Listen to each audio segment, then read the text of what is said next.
오늘 찬송가 433장 부르짖으면서 오늘 새벽 기도에 시작하겠습니다.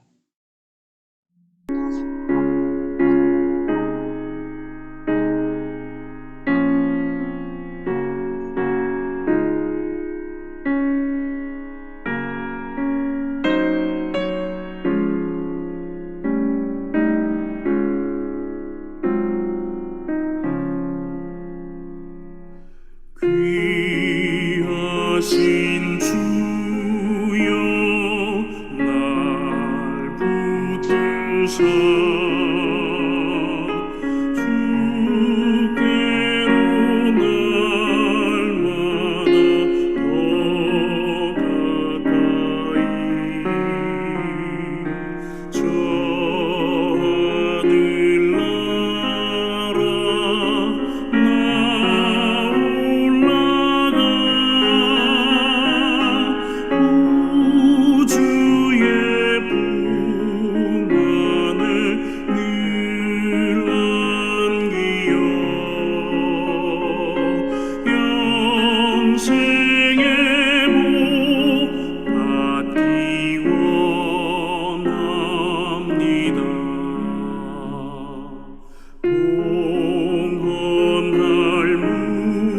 주께로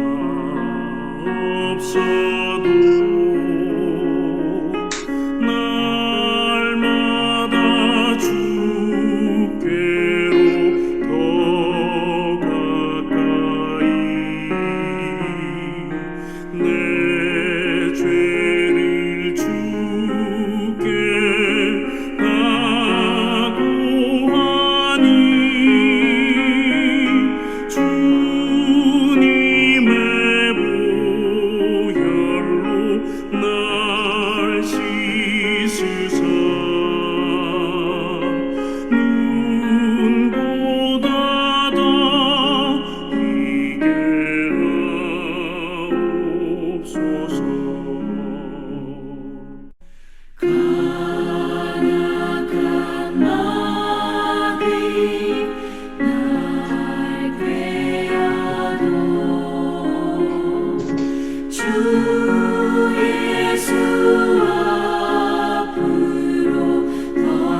더 가까이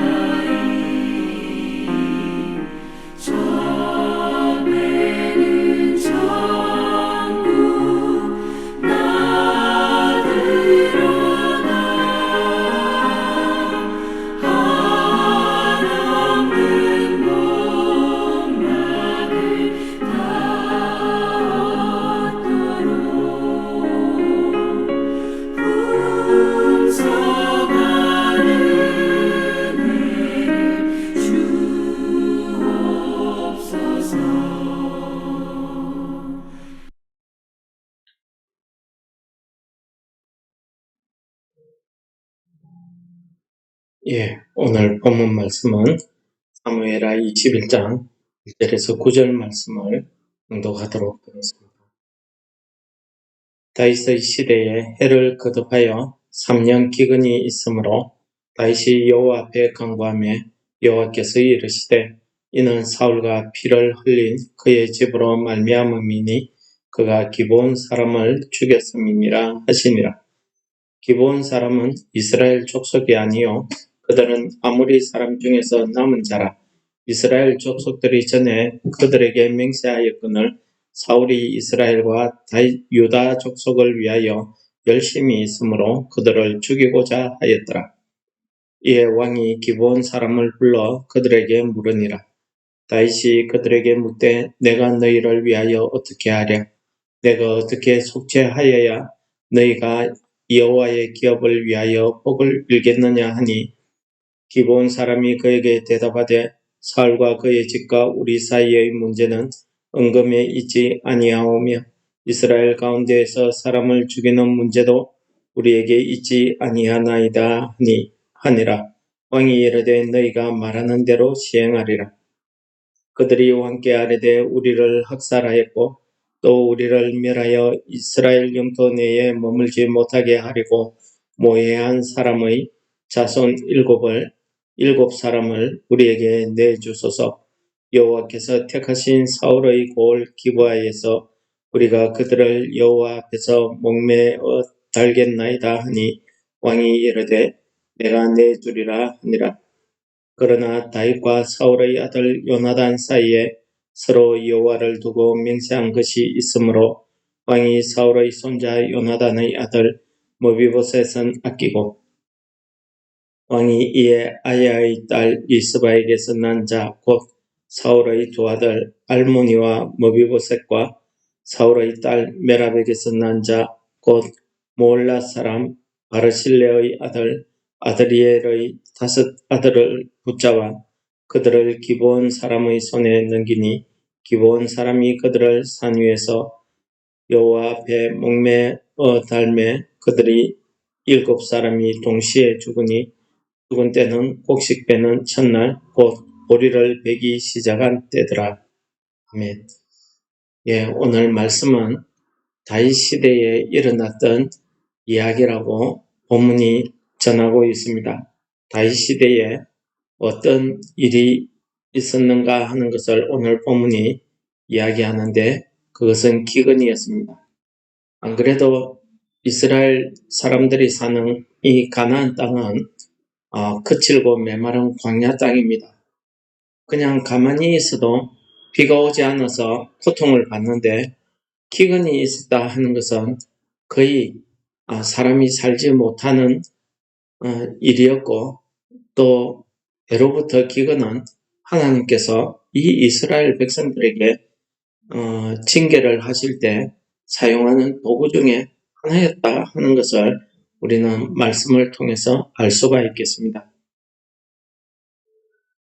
기근이 3년 동안 있었기 때문에 다윗이 하나님께 기도해서 무엇 때문에 이러한 기근이 있었는지를 묻게 됩니다. 다윗의 기도에 하나님께서는 사울과 피를 흘린 그의 집으로 말미암아 이 기근이 생겼는데 그 원인은 기브온 사람들을 죽였기 때문이라고 말씀하십니다. 오늘 다윗은 하나님의 말씀 응답을 받고 기브온 사람들을 만나게 됩니다. 그리고 기브온 사람들에게 어떻게 하면은 그들이 가지고 있는 그 원한, 그 억울한 마음을 풀어줄 수 있는지를 묻게 됩니다. 그러니 내가 어떻게 속죄하여야 너희가 여호와의 기업을 위하여 복을 빌겠느냐라고 이야기합니다. 기브온 사람들이 사울과 우리와의 관계에 있어서 이 문제는 돈 때문에, 은금 때문에 생긴 것도 아니고 그리고 우리는 이스라엘 가운데 살고 있지만은 이스라엘 사람들을 죽일 권한이 우리에게 있지 않다는 것을 이야기합니다. 그러자 왕이 너희들이 원하는 대로 내가 시행하겠다라고 화답합니다. 기브온 사람들은 우리를 학살하고 우리를 멸해서 이스라엘 영토 내에 살지 못하게 한 이 사람들의 자손 7명을 우리에게 주시면은 여호와께서 택하신 사울 왕의 고향인 기브아에서 우리가 그들을 여호와 앞에서 목매 달겠다라고 이야기합니다. 여기에서 여호와 앞에서라는 것은 여호와를 위하여라는 그런 의미가 되겠습니다. 그러니까 기브온 사람들은 단순히 그들의 억울함, 복수심에서 하는 것이 아니라 하나님 앞에 속지 않은 마음으로 이 일을 행하겠다라는 것을 이야기하고 있습니다. 오늘 다윗이 이 기브온 사람들에 대해서 어떻게 하면은 그들의 그 원한을, 그들에게 지은 그 죄를 속죄할 수 있는가 하는 문제에 대해서 묻고 있습니다.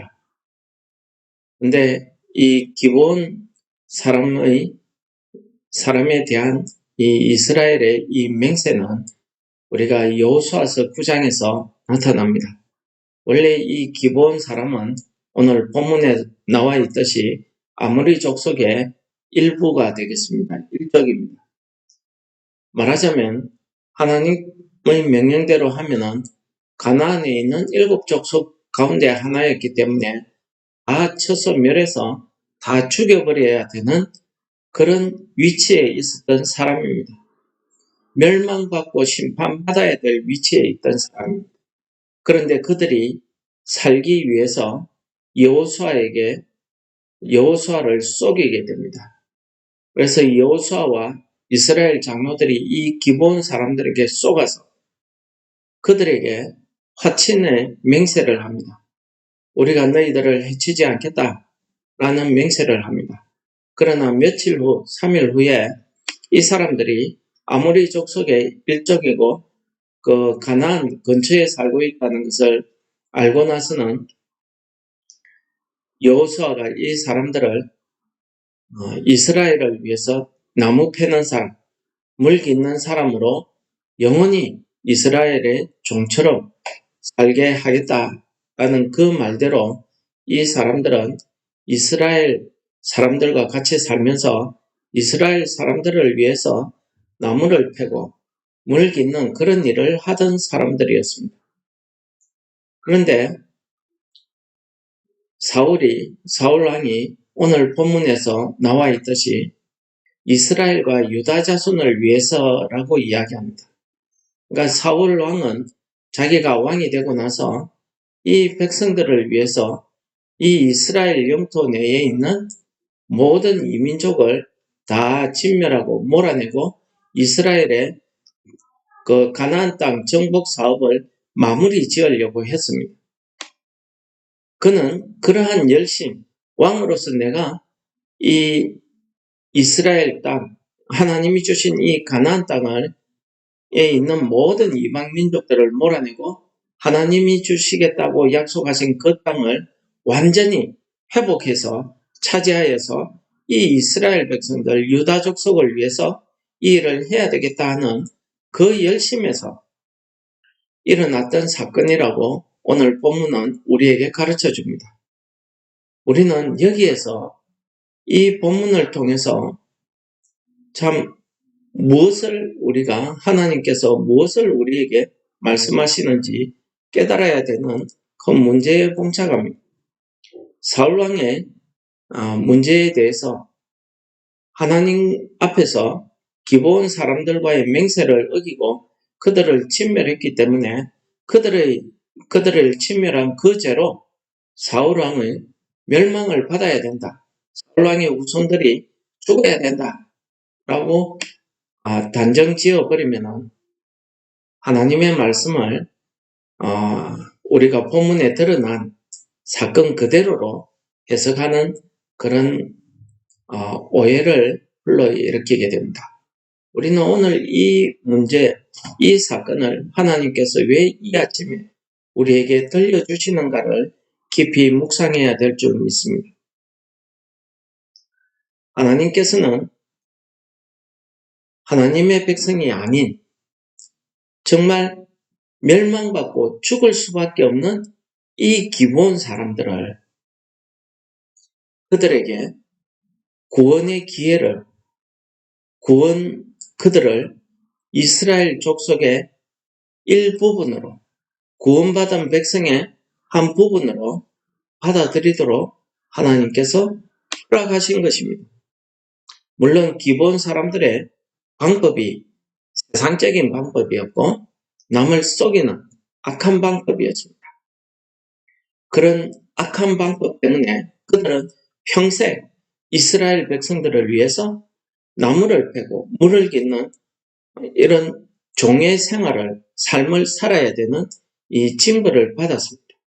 그러나 그들은 자기들이 여호수아에게 고백했듯이 하나님께서 이 땅을 당신들에게 넘겨준 것을 보고 우리도 죽을까봐 두려워했다. 그건 무엇입니까? 우리도 하나님 앞에 구원받고 싶었다 하는 이 구원의 은혜, 이 구원이 자기들에게 얼마나 소중하다는 것을 신앙적으로 고백하고 있는 장면이 우리 여호수아서 9장에 나타나고 있습니다. 하나님께서는 분명하게 이 기브온 사람을 하나님의 백성으로 삼아서 그들의 생명을 구원해라 라는 말씀은 없습니다. 그러나 그 과정에 이스라엘 백성과 기브온 사이에 일어났던 이런 모든 문제의 흐름의 과정을 보시면은 거기에는 하나님의 역사하심이 분명히 작용하고 있었다는 것을 우리가 고백하지 않을 수 없습니다. 왜 그렇습니까? 하나님께서는 여호수아와 함께 했습니다. 사람이 간사한 꾀로 이 여호수아를 속인다 할지라도 하나님께서 여호수아에게 지혜를 주셔서 그 속임수를 깨닫게 하시면은 이들의 계획은 무산되어 버립니다. 하나님께서 이 기브온 사람들의 그 계획을 무산시켜 버리면은 얼마든지 오늘 같은 이런 문제는 일어나지 않을 수도 있습니다. 저는 여호수아서 9장을 이 본문 때문에 깊이 묵상하면서 하나님의 구원이 하나님의 택한 사람들에게만 있다는 거 해석해버리면 하나님의 구원을 제한하는 문제가 발생합니다.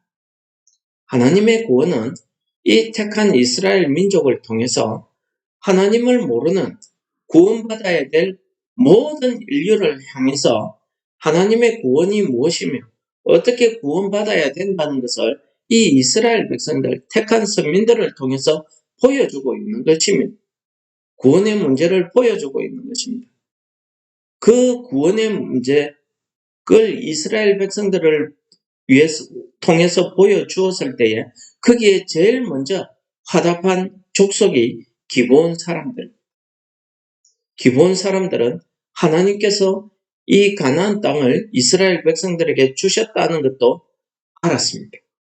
그리고 하나님께서는 이 이스라엘 백성들이 이 땅에 있는 모든 이방인들을 다 멸하고 가나안 7족속을 멸하고 이 땅을 차지할 것을 알았습니다. 그것이 자기들의 죽음, 하나님의 심판이었다는 것을 깨달았기 때문에 그들은 거짓으로라도 꾸며서 여호수아와 화친의 맹세를 맺도록 했던 것입니다. 하나님의 이 구원은 그 시대에도 이스라엘 선민에게만 한정되어 있었던 건 아닙니다. 여러분, 우리가 라합을 압니다. 라합은 가나안 여인이고 그는 심지어 몸을 파는 그런 여자였습니다. 하나님의 율법에 의하면 그는 돌에 맞아 죽어야 되는 사람입니다. 그러나 하나님께서 어떻게 하셨습니까? 그를 통해서 정탐꾼들을 숨겨주는 은혜를 베풀게 하고 그 일로 말미암아 라합뿐만 아니라 라합 집안에 있는 모든 사람들이 다 구원받게 하시는 그런 역사를 베풀었습니다. 이스라엘 민족들이 이 가나안 땅을 정복하는 가나안 땅에 오기까지 그리고 이 가나안 땅을 정복하는 그 과정에는 하나님께서 이 멸망받아야 될 이 사람들을 구원하시는 구원의 역사가 거기에 숨어 있었다는 것을 우리가 깨닫습니다. 오늘 하나님께서 주시는 두 번째 메시지는 죄에 대한 속죄의 은혜를 이야기하고 있는 것입니다. 속죄를 이야기하고 있는 것입니다. 오늘 이스라엘 사울 집안의 7명이 나무에 매달리게 되었습니다. 우리가 이 사건을 보면은 참 안타깝기도 하고, 또 레위기서에서 이야기했듯이 아버지의 죄 때문에 아들이 죽거나 아들의 죄 때문에 아버지가 죽는 이런 일은 없다는 것이 하나님의 율법이었습니다. 그런데 오늘 이 사울의 그 범죄 때문에 그 기브온 사람들의 맹세를 어기고 그들을 죽인 그 죄 때문에 오늘 사울의 후손 7명이 목매에 달리게 되었습니다. 나무에 목매에 달린다는 것은 성경에서 저주를 이야기합니다. 이들이 그 죽음을 당함으로써 하나님께서 이들의 죽음을 그냥 비참한 그런 억울한 죽음으로 받지 아니하시고 이들을 속죄의 제물로, 번제물로 받으셨다는 사실입니다. 우리가 그것을 어디에서 읽을 수 있겠습니까? 오늘 본문에 내일 우리가 살펴보게 되는 내용에 보시면은 이 죽은 이들을 위한 하나님의 은혜가 베풀어지고 있습니다. 그것은 이들의 어머니 중에 한 사람이 이들의 시체를 위해서 이들의 시체를 보호하는 그 장면을 통해서 결국 다윗 왕이 사울 일가의 모든 시체를 가지고 와서 매장해주는, 장례를 치러주는 이런 은혜를 베풉니다. 그뿐입니까? 이 일이 있기까지 있은 이후에 하나님께서 이 땅에 비를 내려주셨습니다. 만약에 하나님께서 이 기브온 사람의 맹세를 어기고 기브온 사람들을 죽인 그 사울 죄 때문에 이 일이 벌어졌다고 하면은 기브온 사람들이 이 7명을 매달았을 때에 그때 비가 왔어야 돼요. 그렇지 않습니까? 이건의 원인이 사울의 범죄 때문이라고 한다면은 이 사울의 범죄를 위해서 죽은 이 7명이 나무에 매달려서 죽었을 때에 비가 내려야 됩니다. 그러나 오늘 본문을 자세히 읽어보시면 이들이 죽었을 때에 비가 내렸다는 말은 없습니다. 이들이 죽은 이후에 이 문제가 그 죽은 이들을 위해서, 사울을 위해서 다윗 왕이 이들을 위해서 장례를 치른 그 이후에 하나님께서 다윗 왕의 기도를 들으시고 비를 내리셨다. 이것이 오늘 우리가 읽는 21장의 본문에 나타나는 내용입니다. 여러분, 이거 보면은 하나님의 은혜는요, 이들의 죽음이 헛되지 않았다는 사실을 보여주는 것입니다. 하나님께서 이 7명의 죽음을 하나님께서 속죄의 제물로, 헌제물로 받으셨다는 것입니다. 이것이 얼마나 큰 은혜입니까? 우리가 하나님의 백성으로서, 하나님 나라의 자녀들로서 성경에서는 우리와 하나님과의 관계가 어긋났을 때에 그것을 죄라고 이야기했습니다. 우리가 회개하고 속죄하는 것은 죄로부터 벗어나는 일이고 하나님과의 관계를 회복한다는 그런 의미가 있습니다. 속죄라는 것은 죄로 인해서 하나님과 떨어졌던 우리가 다시 이 제물을 통해서, 죄를 속하는 이 제물을 통해서 우리가 하나님과의 관계를 회복하고 온전한 하나님의 백성으로서, 자녀로서 하나님과의 그 관계를 다시 회복할 수 있다 하는 그 은혜를 이야기하고 있는 것입니다. 오늘 이 7명의 죽음은 사람의 눈으로 볼 때에는 정말 억울한 죽음이고 하나님의 말씀대로 한다면 이들은 죽을 이유가 없습니다. 그러나 오늘 이들의 죽음이 하나님과 이 이스라엘 백성들 사이에 관계를 회복시키는 그런 속죄의 은혜로 나타났다는 사실입니다. 여러분, 우리도 마찬가지입니다. 우리도 기본 사람들처럼 하나님 앞에는 우리의 죄를 속할 방법이 없습니다. 우리의 신분이 기본 사람처럼 멸망받아야 되는 신분이었습니다. 또 우리가 구원받은 이후에도 이 사울 왕처럼 우리가 하나님의 일을 한다고 하면서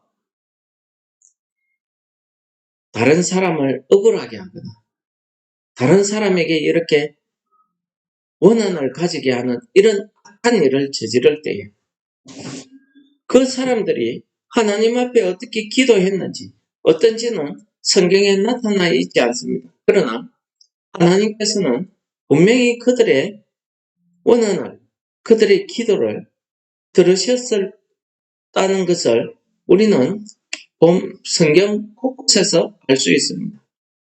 가인이 아벨을 죽였을 때에 죽은 아벨이 무슨 기도를 했겠습니까? 그러나 동생의 피가 땅에서 호소하고 있더라 하는 말을 하고 있습니다. 이스라엘 백성들이 애굽에서 노예로 고통받고 신음하고 있을 때에 그들이 하나님 앞에 기도했겠습니까? 그러나 하나님께서는 이스라엘 백성들의 신음소리를 들으셨다. 그렇게 말씀하고 있습니다. 이런 모든 것이 무엇입니까?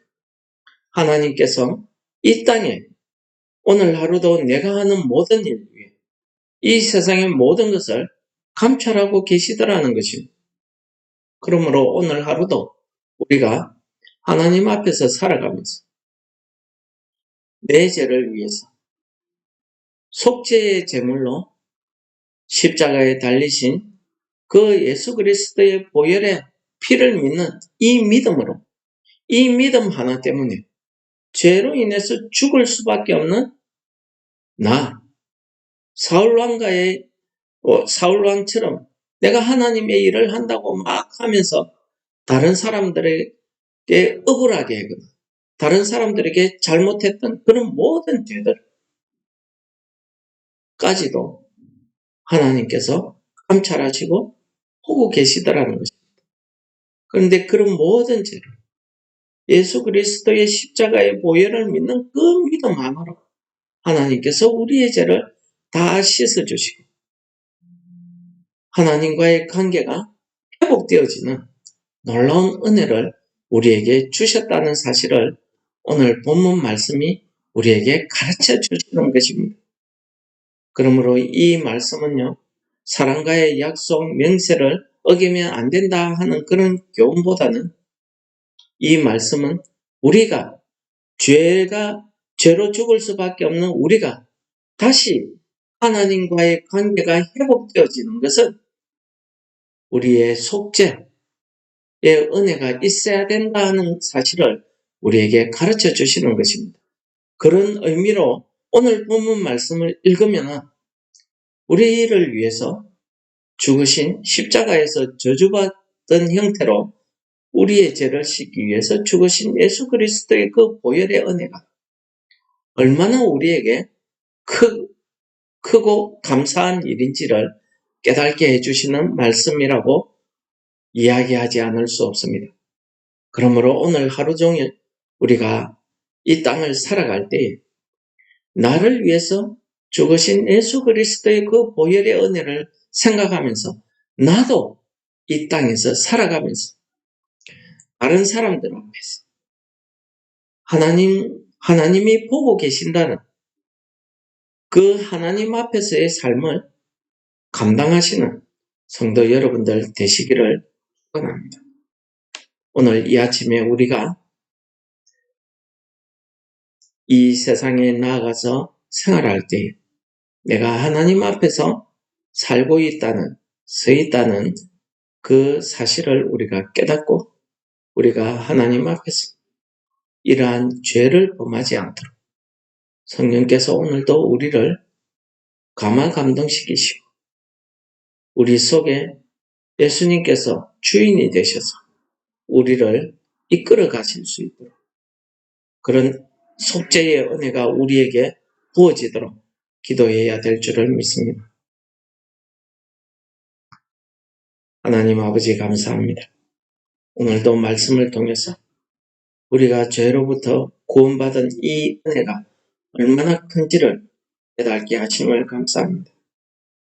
우리가 이 죄로 인해서 죽을 수밖에 없지만 아버지께서 예수 그리스도를 우리에게 보내주셔서 우리를 죄에서 구원하여 주신 이 은혜를 우리가 받아서 우리도 이 땅에 살아가면서 하나님 앞에서 살아간다는 것을 깨닫게 하시고 우리의 삶 곳곳에서 아주 작은 것이라도 하나님 앞에 죄를 범하지 않도록 오늘도 성령 하나님께서 우리를 인도하여 주옵소서. 예수님 이름으로 감사할 기도 드립니다. 아멘. 하늘에 계신 우리 아버지 이름이 거룩히 여김을 받으시오며 나라에 임합시오며 뜻이 하늘에서 이룬 것 같이 땅에서도 이루어지이다. 오늘날 우리에게 일용할 양식을 주옵시고 우리가 우리에게 죄 지은 자를 사하여 준 것 같이 우리 죄를 사하여 주옵시고 우리를 시험에 들게 하지 마옵시고 다만 악에서 구하옵소서. 대개의 나라와 권세와 영광이 아버지께 영원히 있사옵나이다. 아멘.